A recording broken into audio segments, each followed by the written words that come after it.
Yeah, thank you everybody for being here. Sorry for the delay. So as you know, today is the last lecture of our course in reinforcement learning, and we have a guest lecturer. So Riccardo, we already introduced who Riccardo is, but he will take his time to present himself. By Riccardo is a former student of this department who is making a really interesting career. Unfortunately, I would say abroad because it might Uh, feel like everybody to close to the department, but I'm really happy that our students are able to make a nice career around Europe, the, around the world. the starting point was Padova, so these are good Yeah, news for everyone.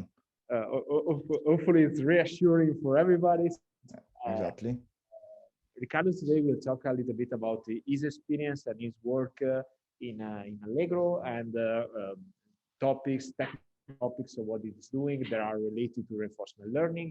And after that, as you know, I will take some time to present to all of the students some research topic that we are offering for next semester. And there are possible theses and possibility of thesis and plus internship that has to be seen. But as promised to all of you, after that, I will take some time to talk about some topics. So, Riccardo, feel free to start. Okay. So, so guys, thank you again for giving me the opportunity to be here. It's always cool to get back to the corridors of your university, even if it's kind of like online version. So today I'm going to tell you a few words about some branch of reinforcement learning that is rising kind of recently, that is called offline reinforcement learning. We are going to like underline what we mean by offline. But in general, as they already told you, I'm going to tell you a few words about me and the place where I work. And I think I thought it was interesting for you to show you my curriculum, like the timeline of my career. I don't know if career maybe it's a big word, but in general, so the starting point was Padova, as you guys. And back in 2015, I was doing, so I got the degree in information engineering. I'm not sure if now is currently active, this bachelor degree. But so this was the starting point for me. And in between this and my master course that was not automation, not even data science, but was telecommunication engineering, that I think now is called ICT for multimedia and internet. Yeah. So between these two moments of my university career, I did something that was really interesting. I participated to an hackathon organized by a company based in Padova, Unox, that is pretty famous. Pretty famous in their field. They produce ovens, industrial ones, and they had the idea to basically put some vision inside the oven. So basically a camera that should look at the food and do something based on food recognition, for example, offering the recipe, the optimal recipe for that food. So I just pointing this not to show off that I won this hackathon because the prize was the internship there, but I'm just pointing this to tell you to take the opportunity, to take the initiative to participate to such things, because for me, it was the moment when really I realized that machine learning is something that I want to do in my life. So don't be afraid of participating in things like hackathon contests or whatever, because it really, these are incredible places and occasions to learn a lot of things. And another point where I realized that machine learning was really something for me was during my master thesis. And also this is something that I wanted to suggest you to really think twice about the master thesis that you want to do. It should be something that interests you, because with really high probability will be something from which you will start your industrial career, let's say. in the world of like in the real world and not in the academic, if you go for a kind of industrial thesis. So in general, for me, this was again another moment for putting my roots, my knowledge in the machine learning. In this case, I worked in, I did it in Spain, in Barcelona, working with a company called World Sensing that they operate in the IoT world. And there I did an application about time series forecasting. This company offered some sensors for parking data, smart parking data, and I had to develop an application to like predict what will be the occupancy of that parking sector in the future. So yeah, again, I wanted to point out this, that you should really decide a really good master thesis for you, because after that, I was totally sure that I want to pursue a career in machine learning. And for some personal reasons, I moved to Poland, where I work in a startup called Stetomi. And there, this startup developed what you see on the bottom of the slide. This is a stethoscope that was used for children at the time, and now it's also used for adults. And this, through signal processing and deep learning algorithms, is able to basically detect if the auscultated person can have some pathological breath or heart phenomena. And here I really put a lot of what I learned in the university into practice, because it was really a lot about signal processing and making algorithms for analyzing these signals. And I worked there for 2 years. It was a really nice experience in a startup. Also, this is something that I suggest you to consider working in startups, because it's a totally different environment if you compare them to something where I work now, that is Allgro. Here I'm a research engineer, and I will tell you more of what I do in the company later. And now I wanted to just make a small digression of about what is a research engineer, because sometimes it's a position that is not clear for the students, especially because, as you can see, it's composed by 2 words, research and engineering. So I just wanted to tell you what is my like daily job in general. So if we analyze the position, so we see that there is this part about engineering that is the most like technical one that you can think of. So a research engineer should be able to design algorithms to solve general problems. So in general, a research engineer is a problem solver, something that we learn implicitly when studying at the university, especially in Padova, because we know that it's pretty hard, also the level of the teaching. And so in general, also the research engineer will take care of many technical problems related to deployment of the solution that he or she develops. So basically serving the product to a final client, solving technical problems, maintenance and support. But there is also the other side that is really researchy and really kind of academic, that is really studying the literature, finding papers with ideas and trying to implement them, making experiments, and also allocate some time to basically wrap up the discoveries that we did as a team, and making publications in conferences or journals that may accept the idea as it is. So yeah, in my daily job, I really do both of these things. In some, it's really cool because in my company, at least, you can also kind of decide where you want to maximize, basically, if you want to increase your engineer side or your research side. So it's really cool, and I think it's happening in a lot of other companies.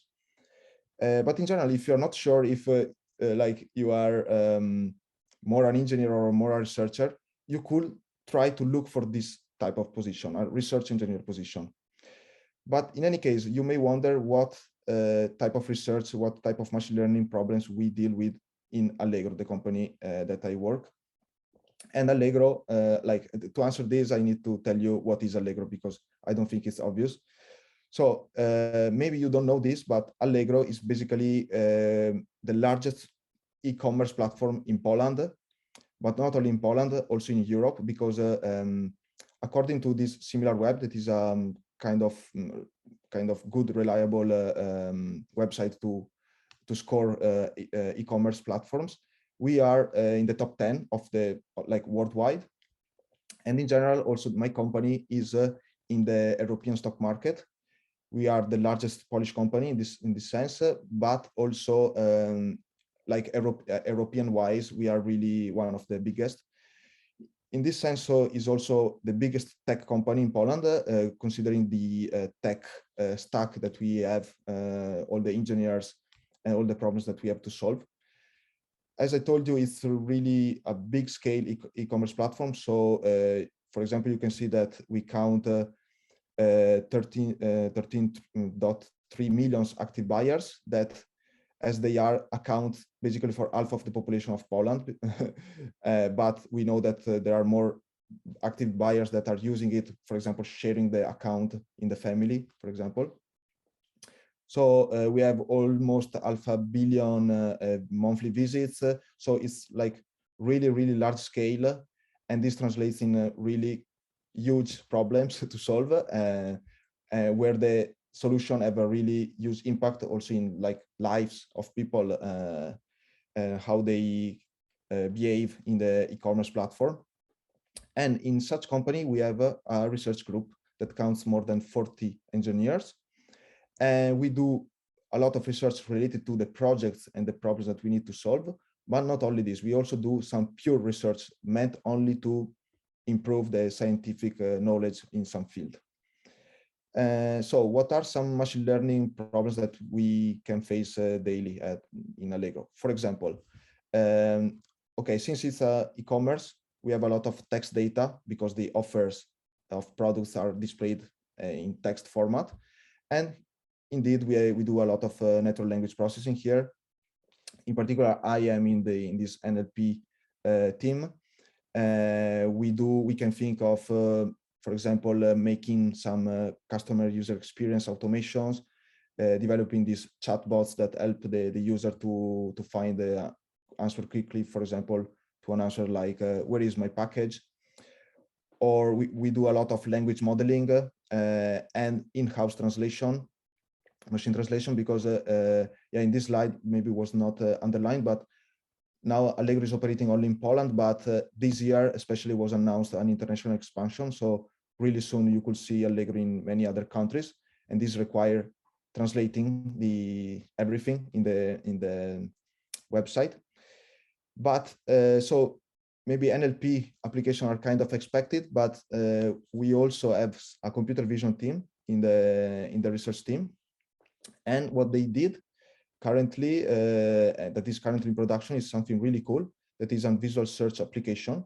So basically, as you can see in the animation here, in Allgro, you can look for a product by taking a photo of it. Maybe you don't know the name, you look at some specific dress or t-shirt that you see from one person walking in the street, and you get the answer directly in the application. And it's really cool. It works really well. I tried.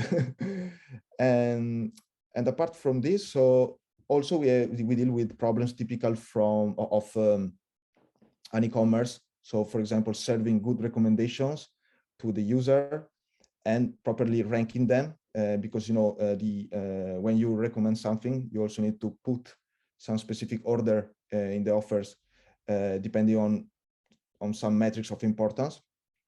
And also we do things related to content optimization and personalization of the navigation experience in the platform for the user, and things related to this. And actually, this is the connection point to reinforcement learning, because here I want to draw a kind of parallelism, a line between what is a recommender system and what you do in reinforcement learning normally. So I don't know if you are familiar with recommendation systems, but we use them every day, like Netflix, Google, YouTube. So in general, if we want to abstract what a recommender system is doing is the following. So a recommender system is recommending the best item from a catalog for the current user given some context, with the goal of maximizing something that could be the engagement of the user. So if we fix this in our mind, we can see some comparison to the reinforcement learning objective. That is basically, so in reinforcement learning, we have an agent that is interacting with some environment, and the agent gets observation from the environment that is encapsulated in some state. Then the agent needs to take the optimal action in order to maximize something that we call the expected return in general. So you can see that, I mean, there is something that could be actually moved from the world of recommendation system to the reinforcement learning world. And that's actually what we are trying to do in Allgro. And here I'm just like visualizing better what I just said. So we can think that we have the user and the context of some application session, like a session done in the e-commerce, and this will be the state for taken from our environment, that is the e-commerce platform itself, and the action for the agent should be suggesting a good recommendation for that user given that context. So you can see that if we are able to kind of model the recommendation problem through the reinforcement learning objective, we can achieve something that is interesting and that could be usable. In particular, having such a recommendation system will be much better than recommendation systems that are state-of-the-art nowadays. I don't know, again, if you are familiar with it, but in general, current recommendation systems are kind of more static. They are, there are specific algorithms that are trained using a state of the e-commerce once. And if you want to have some kind of more interactive recommendations, you should retrain this model really often. But using reinforcement learning, maybe you could like having this interactivity for free. And also, another thing that is important is that implicitly in the reinforcement learning objective, we are trying to maximize the future expected reward in the long term. And the problem for current recommender systems is that they are kind of myopic, it's called, or they basically tend to focus on the short term and maximize the short term expected return. So recommending familiar content without trying to be like more without trying to explore more and suggest some more distant content, some discovery content, something that you would have by having a recommendation system that was trained in a reinforcement learning fashion. In any case, if we decide to use reinforcement learning in this problem, recommendation problem, we are bringing all the like issues and challenges that reinforcement learning has itself. Sometimes here, like also amplifying them. But today, I'm not talking too much about these problems that you see here listed, but I will talk more about another way you can solve this, that is through offline reinforcement learning. So we are getting into the topic, but just to start, I just want to like do a super short recap of what we need to know to review for this presentation to be right on the same page. Here I'm underlining that what I'm going to tell is about online reinforcement learning, and I will tell you why I'm underlining the fact that all the reinforcement learning that you have learned so far in this with the lectures, it's online reinforcement learning and it's not offline. So in general, a slide that you have seen many times, I think. So what are the ingredients in for the reinforcement learning recipe? So we have an environment, an agent that is interacting with it through some actions. The environment is giving a feedback to the agent through a signal that we call a reward, and the environment is provoking the agent to be in a new state, and we repeat this in a loop. And the aim of the agent is learning a policy that is to say a way of interacting with the environment in order to maximize some goal. In general, the transition dynamics of the environment, so the way we translate from the state t from the state t+1 is unknown. You can try to model it, and this is called model-based reinforcement learning, where you try to have a word model of the world of the environment that you're trying to solve. But in general, this is not known. And in any case, if we gather a chain of states, action, and rewards, we create trajectories that are also called rollouts sometimes. And these are normally put into the objective of the reinforcement learning problem. That is to say, we want to maximize the expected discounted cumulative reward. And here the discount factor is this gamma coefficient that basically takes into account how much you want to rely on short-term or long-term reward. So this is something that for sure you remember. And also another thing that is important to refresh, to understand what is the difference between online and offline, is to recap a little bit how we normally train an agent. Because I think you studied this. In general, there are two main ways of training an agent. And it's about, and the first one is the on policy way. So basically, as you can see here on the left, we have this loop. So we have interaction with the environment that and the agent is taking actions following some policy. And we use these rollouts to update the policy directly using the current state of the policy. So the current policy that we are learning. And this is called on policy because it's different from off policy, where we put some intermediate piece in this pipeline. We basically store some of the experience of the agent in a buffer that sometimes is called a replay memory. So in this replay memory, we will have not only experience of the current policy, but also the one from the past. And in general, we are uniformly drawing experience from this buffer and using this experience to update the policy that we are learning. So these are the two main differences between online and offline. And we need to remember this. So now there is the break point for the discussion. So a question for you is, should we always use reinforcement learning directly to the environment? So you can take a moment to think, but I have a cool meme to make you realize that maybe it's not a good idea. Because imagine that for some reason, your manager, you're working at a biomedical startup like me, I was doing before, and your manager is asking you to develop an agent that should assess if some patient is sick or healthy.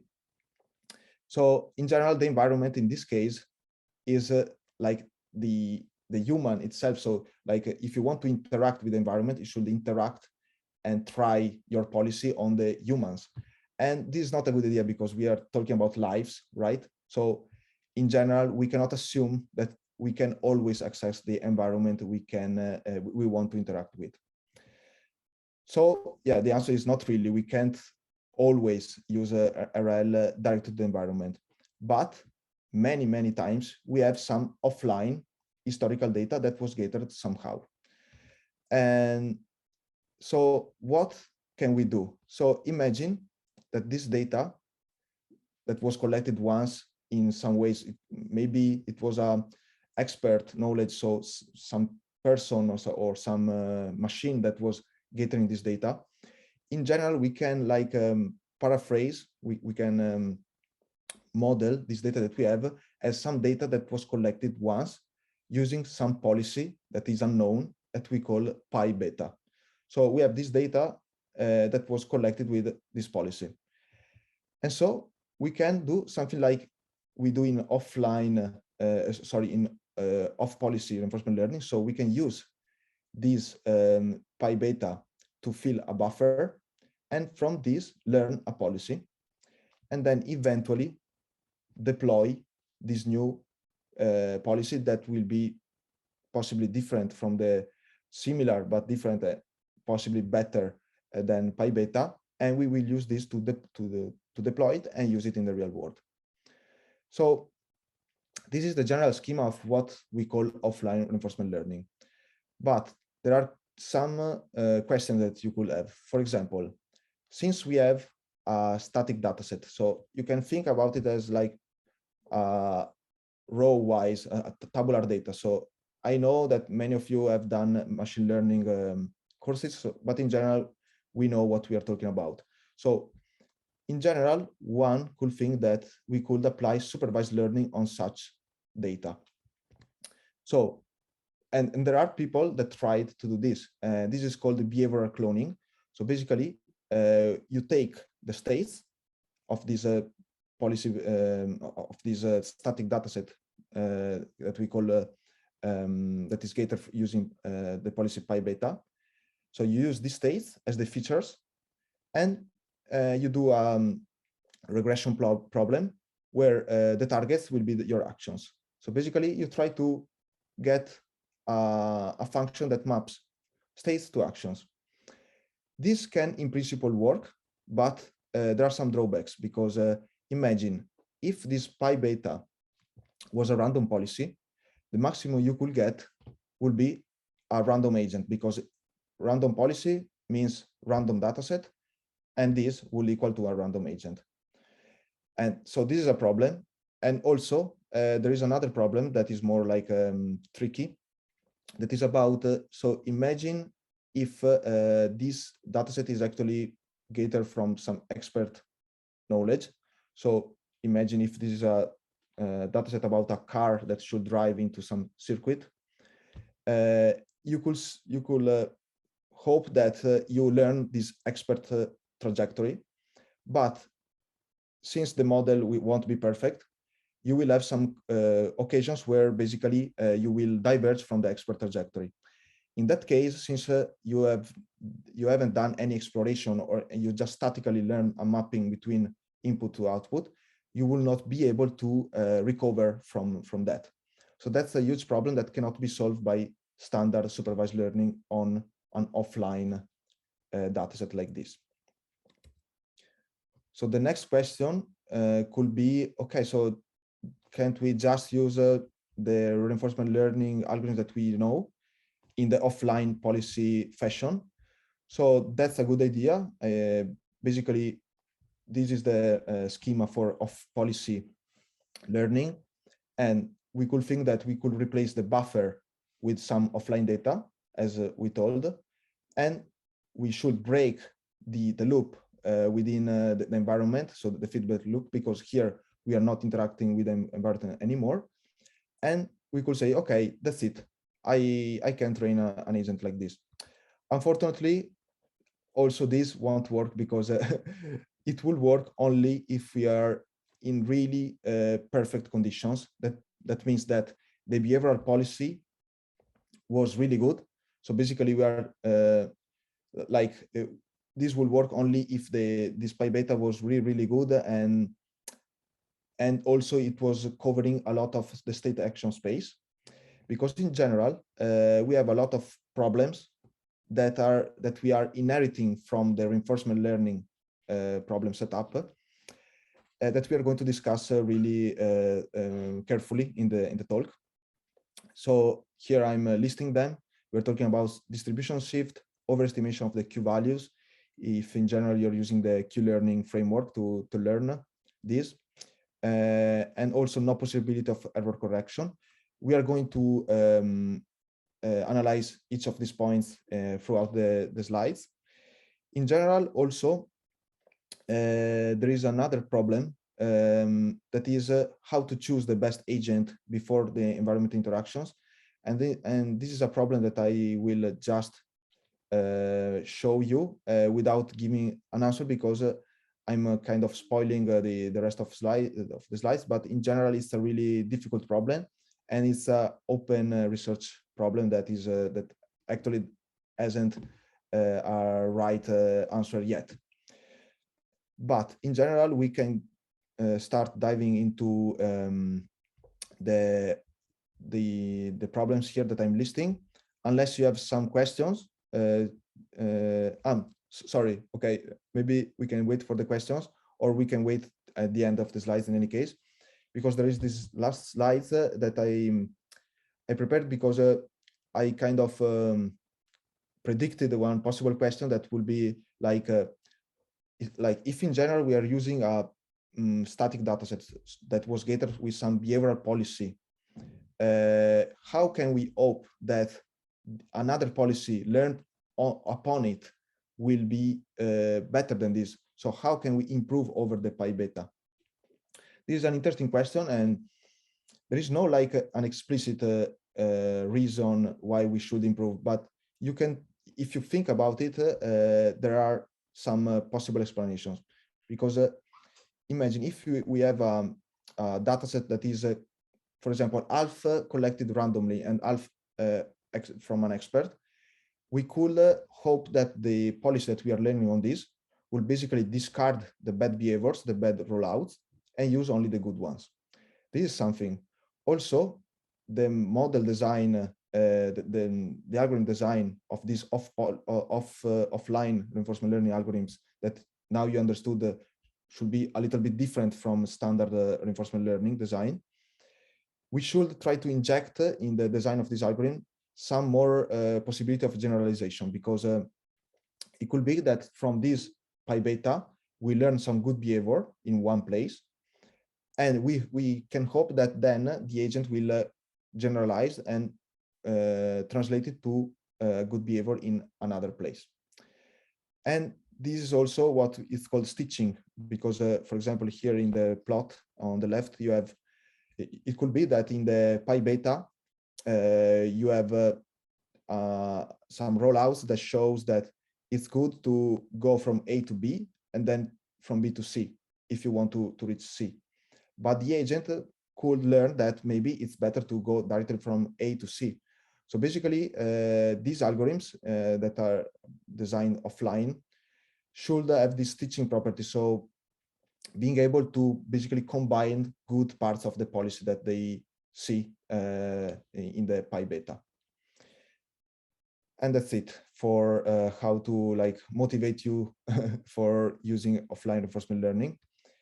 And so now we are going to dive into the problems that I listed, and I will also give you some intuition of what are the algorithms that are popular now in the offline reinforcement learning literature. Unless there are questions, critical questions for the part that I presented before, I can move on. Okay, I guess so, but in general, and you can take note about your question and we can discuss later. So the first problem that we are going to discuss is this distributional shift, because what is happening is the following. It's similar to what I show you in the plot of the car that was driving the circuit, but basically during the algorithm, when we are training our policy through the offline reinforcement learning algorithm, we are inducting some state action distribution that is inherently different from the behavioral one. So in general, along the way, we are accumulating some error that could be really prominent at the end of the training. So in general, this will be avoided in a standard online reinforcement learning thanks to the exploration. Because when doing exploration, because in reinforcement learning we have this dilemma about exploring and exploiting, and we are normally like balancing them. But in offline, it's really difficult to explore. So this problem about only exploiting becomes bigger and bigger and can be really problematic. And the value function that you learn at the end could be biased and overestimated. How can we deal with this problem? So in general, it's a really good idea to try to stay close to the pi beta, policy in order to don't allow the algorithm to diverge too much from it. So this is a problem about making two distributions as much similar as possible.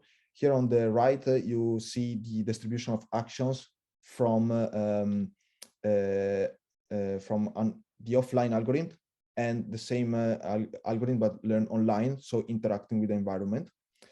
And an idea to solve this is basically putting some regularization on the policy, on the objective that you are learning throughout learning the policy.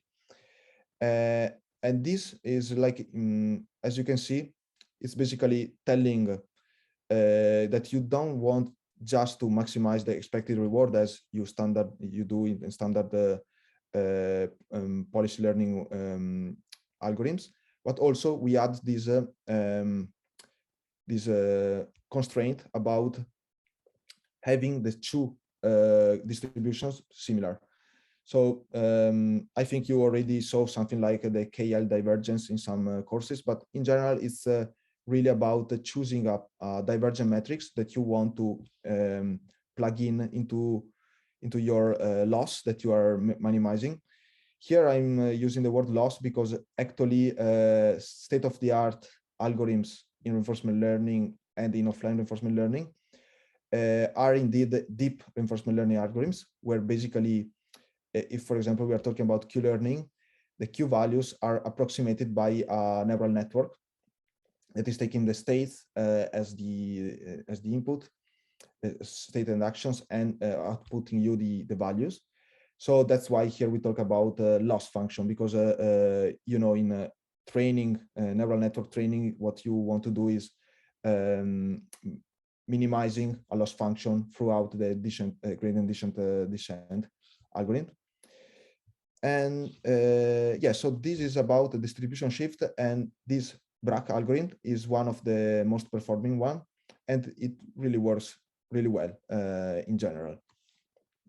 But moving on, what is another problem that we need to deal with is this problem about the overestimation that I already kind of touched. So what can we see in this plot is the following.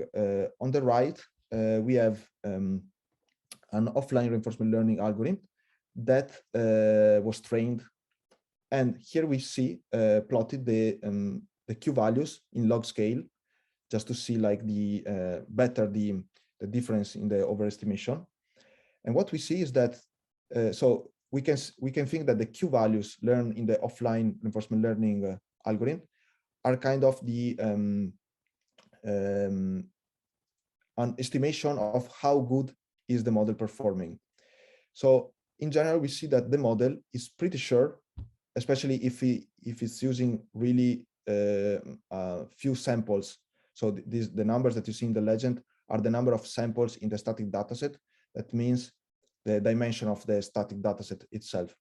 So in general, the agent is sure that it's performing well, but taking the same agent and making it interact with the real environment will actually show that the agent is performing really poorly. Actually, in this environment, the alpha theta environment, we are getting even negative rewards. So it means that the agent totally sucks in this.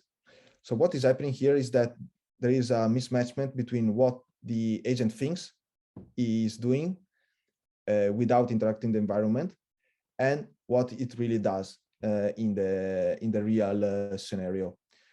And this is happening for a specific reason that you may not think of. And so here there is a screenshot from the equation used in the Bellman updates. In the Bellman equation, I think is something that you saw when you studied the Q-learning algorithm. Yeah, I see the professor, yeah, saying yes. So so basically what is happening is that here we are updating the current value of the Q value using the current reward plus the maximum of the expected reward in the future. And this max operator actually is a really bad operator when it comes to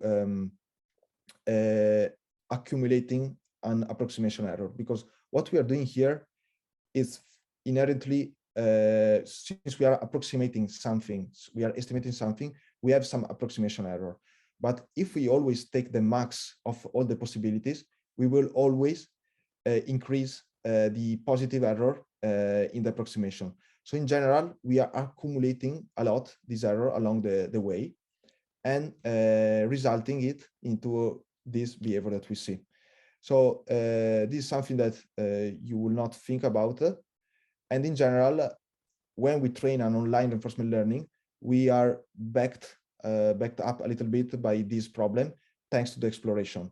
But if you cannot do exploration at all, this and you are approximating badly, this will become a really huge problem.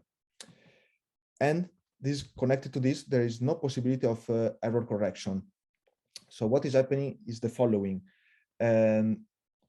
Just look on the plot on the right here. Here we have the reward distribution given the action in the offline RL setting. So what we see here is that the agent like estimate the reward given the action, thinking that in the peak here where there is the star, the reward will be really good. And since it's not able to explore, it will stay with this idea. So this wouldn't happen in the online setting, where the agent will be able to explore and actually realize that in that peak, we don't have that good reward, but in fact, we have a worse reward. And it will be able to correct the trajectory and use this information for later. So this is a huge problem that it's, again, stays to the fact that when not interacting with the environment, the agent kind of overestimate or is too optimistic in what it's doing. And what is the solution for both of the problems that I presented? The solution is try to be more conservative. Here I'm presenting a like really intuitive way you can solve this, even if it's not state of the art of solving this. So what the authors of this paper thought about is really interesting and easy to understand, because they thought, okay, we can find a way to basically map the state action space into two regions, one where we are sure about what is happening, and the other where we are not sure about for example, the quality of the reward that we are getting. You can achieve this by using some measure of uncertainty. That is to say, for example, you could have more than one agent, more than one neural network that estimates the quality of that of those Q values.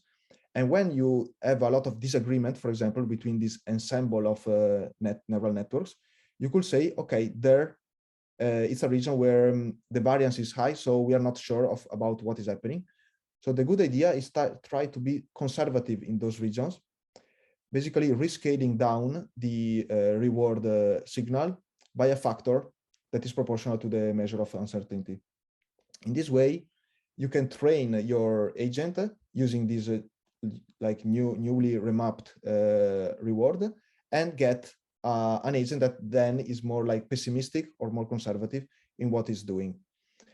There is the state of the art of performing such idea is called CQL, that is called conservative Q-learning, and it's currently the most used algorithm that in the offline reinforcement learning scenario. I'm not presenting this to you because it's a bit more complicated and requires a lot of more details and equations. So in general, if you are interested, you can type this keyword. It's like CQL. Later I will give you more information, but the idea is really similar. Try to be more conservative or pessimistic in the action that you are taking. And so the last problem that I pointed out was this. So imagine that we have several solutions that were trained offline, and we don't have access to the environment yet. How can we evaluate them? So the answer is really tricky because really, as you could see from this plot on the right, things when interacting with the environment could be totally different from what the agent thinks in the offline setting. And actually here I'm leaving a question mark because also in our team, we are currently in the process of investigating possible ways of doing this, or searching possible ways that we would apply to our problem. But in any case, if you, for example, pick some papers in the offline reinforcement learning scenario, you will see that all the authors are kind of cheating, because basically they say, okay, we train offline, and then to show the test results, where there is this table that basically prove that now they are state of the art, they are always interacting online with the environment. So basically they are cheating in a way that they say, okay, we assume we cannot use it in the policy learning part or in the policy learning part, but then to show off the results, they interact with the environment. This is something good for literature, for academic publications, but obviously for a real world scenario could be really difficult or really expensive to use the environment just to access if your offline algorithm is good. So it's really, really an interesting and important question we need to find an answer really soon. And just to conclude, I just want to again remark the fact that offline reinforcement learning can be really useful in a company like Allgro, where we have a lot of offline data, because you can imagine that we have almost infinitely amount of transactions so by transaction I mean a user with some user data that behaved in some way, and we know what he or she did later. So what was the recommendation? So we know if the user clicked it, save it to some bookmark, or bought it. So we can really easily build a simulator where we will have this environment, and where we could apply offline reinforcement learning, because the online part could happen, but obviously this will require like deploying an agent and creating an A/B testing environment, making it available for millions of users. Like there are many problems related to putting into production and using the environment itself. So it's better for us to have a simulator that simulates this, and we can do this with offline reinforcement learning. And in general, so the research that we are doing is really about this. We would like to apply these ideas to our recommendation system. The research is actually just started. One good thing is that from the real beginning, this research is really kind of multidisciplinary, because I'm in this team, but also there are other colleagues that work more in the content optimization, advertising problems. But also we have two members of the Polish Academy of Science. These are two professors quite known in the reinforcement learning world. One of them is Piotr Miłosz. I don't know if Giancarlo and Ruggero, this name sounds for you. But so in general, I will also tell you a couple of words about possible interaction with it, so possible master thesis. But in general, yeah, I just want to point out that everything that I told you about offline reinforcement learning really suits recommendation systems. And also I added this slide because I actually thought that the majority of students are coming from the control theory and robotics world, because actually the offline reinforcement learning field started out from universities, companies, and people working in robotics.